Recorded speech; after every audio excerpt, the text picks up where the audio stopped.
आपल्या लोकांशी आज काही बोलायचं आहे. आपले म्हणजे कोण? आपले म्हणजे महाराष्ट्राच्या मातीतले बहुजन.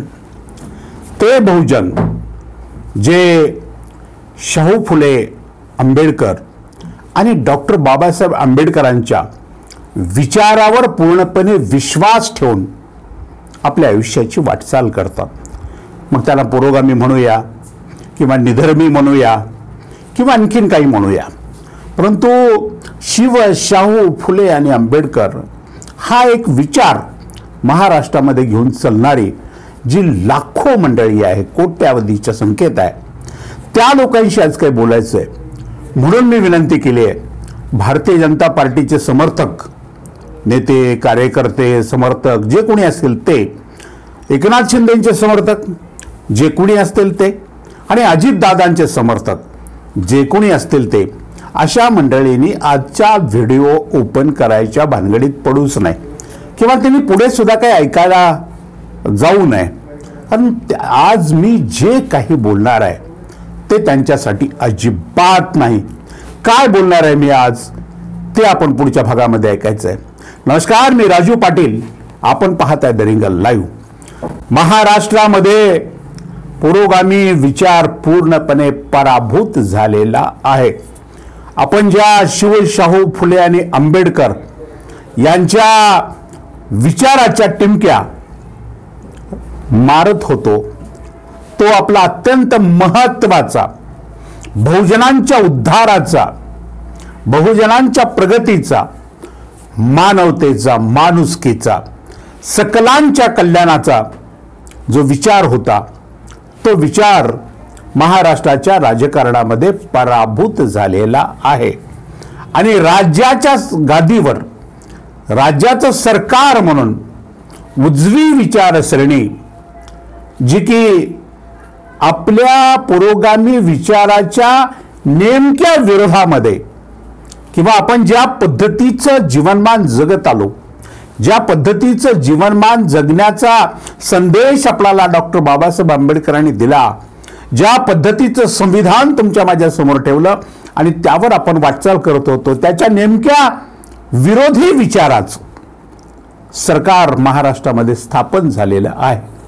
हे सरकार स्थापन होताना लोकशाहीच्या पद्धतीने महाराष्ट्रामध्ये एक निवडणूक झाली, परंतु ही निवडणूक ज्या पद्धतीनं या उजव्या विचाराने जिंकली, ती पद्धत संपूर्ण देशामध्ये चर्चिली जाते, जगामध्ये सुद्धा आश्चर्य व्यक्त केलं जात आहे.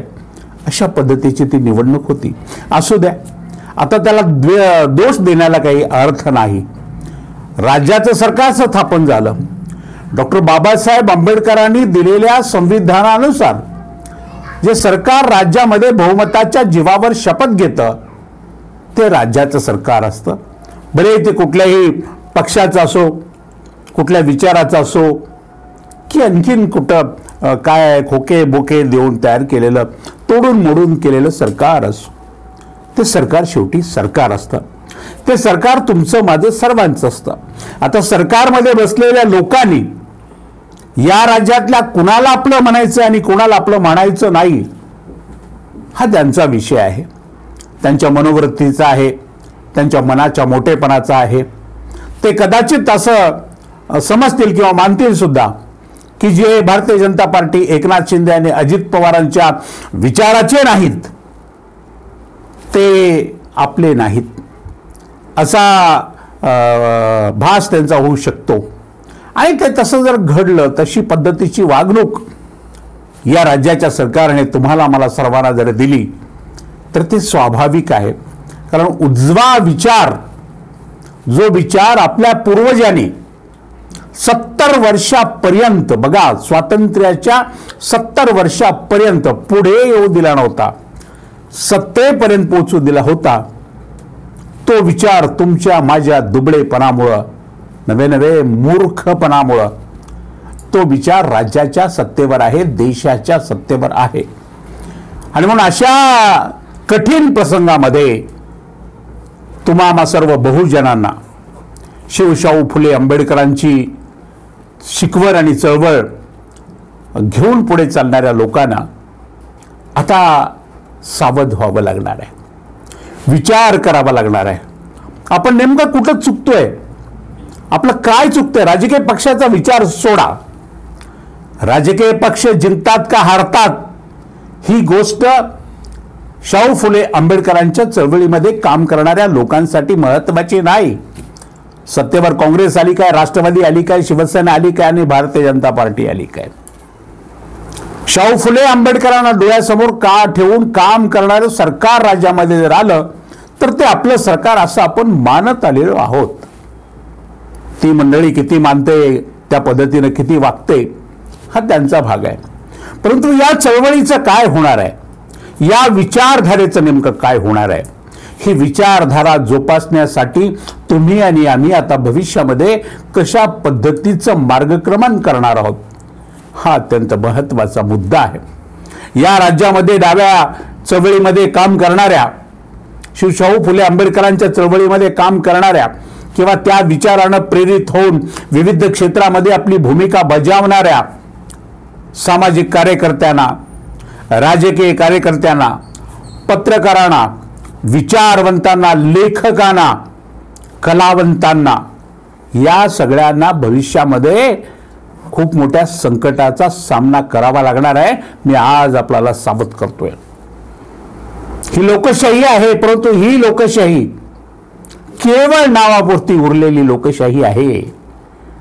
आता ती पूर्वी 2014च्या पूर्वीची लोकशाही उरलेली नाही, नाव फक्त शिल्लक आहे. या लोकशाहीच्या नावावर देशामध्ये आणि राज्यामध्ये डॉक्टर बाबासाहेब आंबेडकरांनी घालून दिलेल्या कायद्याचा किंवा संविधानातला किती वेळा उल्लंघन झालं, किती वेळा हा कायदा मोडण्यात आला, किती वेळा या कायद्याच्या विरोधामध्येच वर्तन झालं हे आपण सर्वांनी पाहिलं. त्यावर भाष्य करण्याची आवश्यकता नाही. म्हणून जेव्हा नावाला संविधान असतं, नावाला डॉक्टर बाबासाहेब आंबेडकर असतात, नावाला लोकशाही असते, तेव्हा तुमची माझी जबाबदारी खूप मोठी वाढते. मित्रांनो, अशाही परिस्थितीमध्ये एक लक्षात ठेवा, स्वातंत्र्याच्या लढ्यामध्ये तुम्ही आम्ही नव्हतो. आपले बाप जादे होते, आपले पूर्वज होते. त्यांनी गांधींच्या, नेहरूंच्या नेतृत्वाखाली, पटेलांच्या नेतृत्वाखाली देशाच्या स्वातंत्र्याचा लढा लढला आणि प्रबळ असलेल्या इंग्रजाला या देशातून हकलून देऊन स्वातंत्र्याचा तिरंगा झेंडा फडकवला. ही स्वातंत्र्य चळवळ आपण केवळ इतिहासात वाचतो आणि यांनी आपल्या देशासाठी यांनी बलिदान दिलं, अशा पद्धतीच्या लढाया झाल्या, युद्ध झालं, उपोषणं झाली, काय काय झालं हे फक्त वाचत राहतो. परंतु स्वातंत्र्याच्या लढ्यामध्ये जे लोक होतात त्यालाच त्या स्वातंत्र्याच्या लढ्याची काय झीज होती ती माहीत होती. तशीच पद्धत आहे दुसऱ्या स्वातंत्र्याचा लढा आता हिंदुस्थानामध्ये सुरू झालाय. मित्रांनो, दुसऱ्या स्वातंत्र्याचा लढा काय आहे? परकीयांच्या विरोधामध्ये हा लढा नाही, हा लढा स्वकीयांच्या विरोधामध्ये आहे. एका विचारसरणीच्या विरोधामधला हा लढा आहे, जी विचारसरणी पुरोगामित्व मानत नाही, धर्मनिरपेक्षता मानत नाही, जी विचारसरणी डॉक्टर बाबासाहेब आंबेडकरांचं संविधान सुद्धा मानत नाही, ज्या विचारसरणीचा न्यायालयाच्या निर्णयावर किंवा न्यायासनावर विश्वास नाही, ज्या उजव्या विचारसरणीचा निवडणूक आयुक्तांच्या एकूणच कारभाराच्या प्रक्रियेवर विश्वास नाही, त्यांना निवडणूक अधिकारी, निवडणूक आयुक्त हे त्यांच्या मर्जीतले हवेत. तसे सुप्रीम कोर्टाच्या जजपर्यंतची सगळी मंडळी त्यांच्या मर्जीतली हवी आहे. सर्व ठिकाणी त्यांना आपली माणसं हवी आहेत. कोणती माणसं? उजव्या विचारसरणीचं समर्थन करणारी, त्या उजव्या विचारसरणीला पाठिंबा देणारी माणसं हवी आहेत. आणि मग जर गल्लीपासून दिल्लीपर्यंत अशाच पद्धतीची एक साखळी देशामध्ये उजव्या विचारसरणीची तयार होणार असेल तर तुमच्या माझ्या शिवशाहू आंबेडकरांच्या चळवळीचं काय होणार आहे? तुमच्या माझ्या विचाराचं काय होणार आहे? आपण महाराष्ट्रातले मराठी म्हणून घेतो स्वतःला, महाराष्ट्रातले मराठी बहुजन समाज म्हणून स्वतःला म्हणवून घेतो, परंतु या विचारसरणीनं मराठा एका बाजूला, ओबीसी एका बाजूला, मुस्लिम तिसऱ्या बाजूला आणि सवर्ण चौथ्या बाजूला अशा पद्धतीची अघोषित विभागणी केलेली आहे. त्याचे तुम्ही सर्वजण साक्षीदार आहात.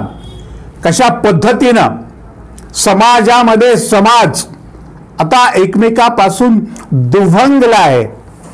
मग ते आरक्षणाच्या नावाखाली असेल किंवा आणखीन कुठल्या गोष्टीच्या नावाखाली असेल. मित्रांनो, ही गोष्ट अत्यंत गंभीर आहे. तुम्हाला मला एक राहायचंय, महाराष्ट्रीयन म्हणून, मराठी म्हणून. तुम्हाला मला एक राहायचंय, भारतीय म्हणून. तुम्हाला मला एक राहायचंय, भारताच्या संविधानाचे पाईक म्हणून. तुम्हाला मला एक राहायचंय, शिव शाहू फुले आंबेडकरांच्या महाराष्ट्रातले आणि त्यांच्या विचारावर चालणारे म्हणून. परंतु भारतीय जनता पार्टी किंवा उजव्या विचारसरणीचं एक आहे तो शेप आहे, हे सगळ्यांसाठी नाही मित्रांनो. एका ठराविक लोकांसाठी, ठराविक विचारासाठी त्यांची ही घोषणा आहे. आपण फसू नका. आपण बहुजन आहात, आपण महाराष्ट्रातले आहात, आपण जातीपातीच्या पुढे जाणारे लोक आहोत. आपल्याला कुठल्याही संतांनी जात आणि पात शिकवली नाही. आपल्याला कुठल्याही धर्मानं जातपंथ शिकवली नाही. आपण वारकरी संप्रदायाचा पुरस्कार करणारी मंडळी आहोत. जो संप्रदाय तुम्हा मला सर्वांना एकतेची शिकवण देतो, समतेची शिकवण देतो, स्वातंत्र्याची शिकवण देतो, समानतेची शिकवण देतो. भले या संप्रदायातले काही मुखंड आता चुकीच्या पद्धतीचं वर्तन करत असतील, परंतु संप्रदाय हा संप्रदाय ज्ञानोबा तुकोबाचा संप्रदाय तुम्हा सर्वांना सर्वांच्या कल्याणाची भाषा शिकवतो, सर्वांना समतेची वागणूक देण्याची भाषा शिकवतो. त्या महाराष्ट्रामध्ये, त्या संतांच्या भूमीमध्ये तुम्ही आम्ही सर्वजण जन्माला आलेलो आहोत. महाराष्ट्र धर्म आता संकटात आलेला आहे आणि महाराष्ट्र धर्म म्हणजे एका जातीचा पंथाचा धर्म नाही. महाराष्ट्र धर्म हा शिवशाहू फुले आंबेडकरांच्या विचाराने पूर्णपणाने झाकोळलेला आहे किंवा ज्याचा प्रभाव, ज्या भूमीवर शिवशाहू फुले आंबेडकरांच्या विचाराचा प्रभाव आहे, आचरणाचा प्रभाव आहे, तो महाराष्ट्र धर्म आपल्याला यापुढे वाचवायचा आहे. आणि महाराष्ट्र धर्म वाचवण्यासाठी तुम्हाला आणि मला पुन्हा एकदा लढायचं आहे. आजपासून त्या दुसऱ्या स्वातंत्र्याच्या लढाईला सुरुवात करायची आहे. यामध्ये भारतीय जनता पार्टीचे लोक नसतील, एकनाथ शिंदेचे समर्थक नसतील, अजित पवारांचे समर्थक नसतील, परंतु संपूर्ण उर्वरित महाराष्ट्र आता एकत्रित येऊन हातात हात घालून एकमेकांच्या विचारानं एकमेकाला आधार देत, एकमेकाला बळ देत, एकमेकांच्या पाठीमागं मजबूतीनं उभं राहत आपल्याला आपला महाराष्ट्र धर्म जपायचा आहे, वाढवायचा आहे. महाराष्ट्र धर्म संकटात आलेला आहे. महाराष्ट्र धर्मावर हल्ला होतोय. महाराष्ट्र धर्माचं रक्षण करण्याची जबाबदारी तुमची माझी आहे. आपण जर महाराष्ट्र धर्म वाचवू शकलो नाही तर आपण स्वतःला शिवशाहू फुले आंबेडकरांचे समर्थक म्हणून घेण्याच्या लायकीचे नाही. ही गोष्ट आपण सर्वांनी ध्यानात ठेवली पाहिजे. आज मी आपल्या लोकांशी बोललोय.